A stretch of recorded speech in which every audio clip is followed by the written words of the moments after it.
Kime atasın taşlasın?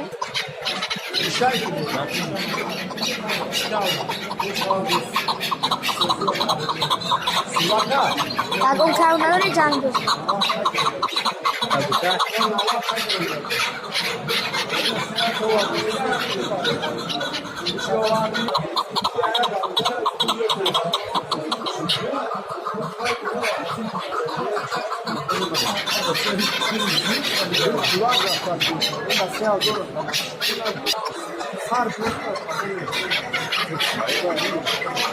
او هم خراجیان چوجا gibi tutmuş. Yani surak ko da sigif ya ki hamla.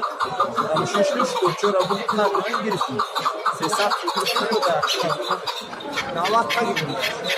Artık kendi yapmış adımlar güzel zakatın gibi var. Abbas mı var? Amirat. Oo. Navat gibi de. Yapana. Şöyle yapmış. Harus kime kadar? Oo bunu bunlar. Ya kafa şey ya kafa gibi var.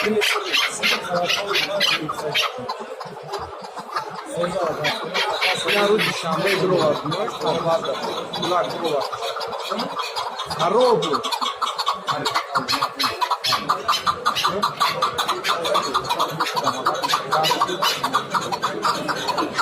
Video olsa. Yo hardır. Daya cüktüler. Yora iyi anda. Siyah kapıdan kaçkadım nadı. Kulaç